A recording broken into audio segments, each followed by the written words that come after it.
जय श्री राम दोस्तों, स्वागत है आपका शिव पुराण वेदवेश्वर संहिता 22वें अध्याय में शिव नैवेद्य और बिल्व महात्म्य। ऋषि बोले, हे सूत जी, हमने पूर्व में सुना है कि शिव का नैवेद्य ग्रहण नहीं करना चाहिए। इस संबंध में शास्त्र क्या कहते हैं, इसके बारे में बताइए तथा बिल्व के महात्म्य को भी स्पष्ट कीजिए। सूत जी ने कहा, हे मुनियों, आप सभी शिव व्रत का पालन करने वाले हैं, इसलिए मैं आपको प्रसन्नतापूर्वक सारी बातें बता रहा हूँ। आप ध्यानपूर्वक सुने।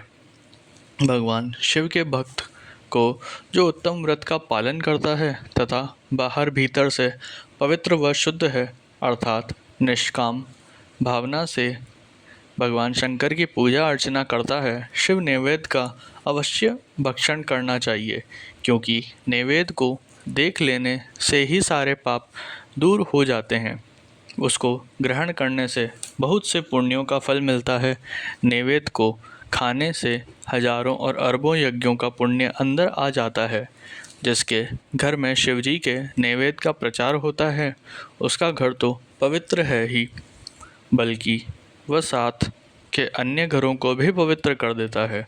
इसलिए सिर झुकाकर प्रसन्नतापूर्वक एवं भक्ति भावना से इसे ग्रहण करें और इसे खा लें। जो मनुष्य इसे ग्रहण करने या लेने में विलंब करता है, वह पाप का भागी होता है। शिव की दीक्षा से युक्त शिव भक्त के लिए नैवेद्य महाप्रसाद है। जो मनुष्य भगवान शिव के अलावा अन्य देवताओं की दीक्षा भी धारण किए है, उनके संबंध में ध्यानपूर्वक सुने। ब्राह्मणों, जहाँ से शालिग्राम शिला की उत्पत्ति होती है, वहाँ उत्पन्न लिंग में, रसलिंग में, पाषाण, रजत तथा स्वर्ण से निर्मित लिंग में, देवताओं तथा सिद्धों द्वारा प्रतिष्ठित लिंग में, केसर लिंग, स्फटिक लिंग, रत्न निर्मित लिंग तथा समस्त ज्योतिर्लिंग में विराजमान भगवान शिव के नैवेद्य को ग्रहण करना चंद्रायण व्रत के समान पुण्यदायक है। शिव नैवेद्य भक्षण करने एवं उससे सिर पर धारण करने से ब्रह्मा हत्या के पाप से भी छुटकारा मिल जाता है और मनुष्य पवित्र हो जाता है। परंतु जहाँ चांडालों का अधिकार हो, वहाँ का महाप्रसाद भक्तिपूर्वक भक्षण नहीं करना चाहिए।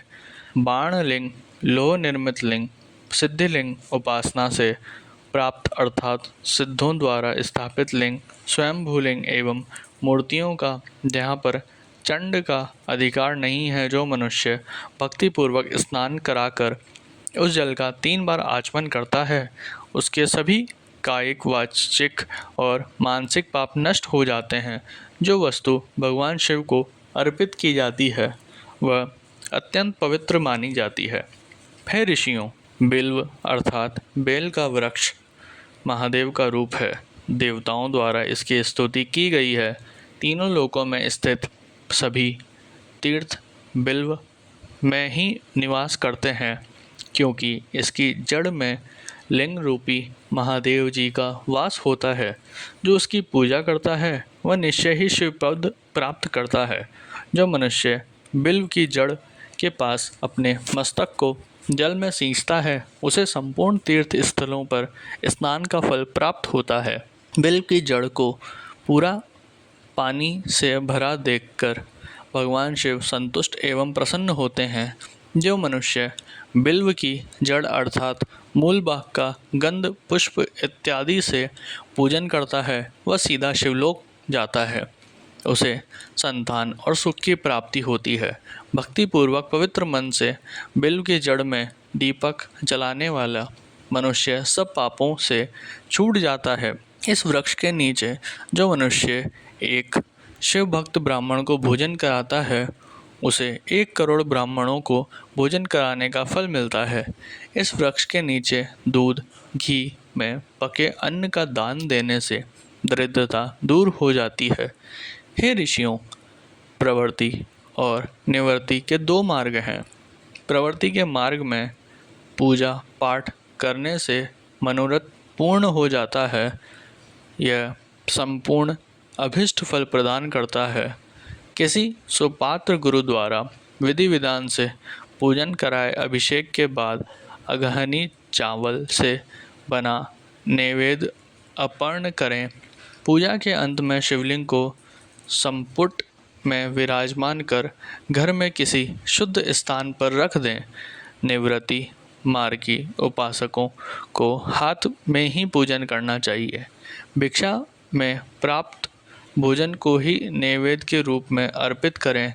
निवृत्ति पुरुषों के लिए सूक्ष्म लिंग ही सर्वश्रेष्ठ है। विभूति से पूजन करें तथा विभूति को ही निवेदित करें।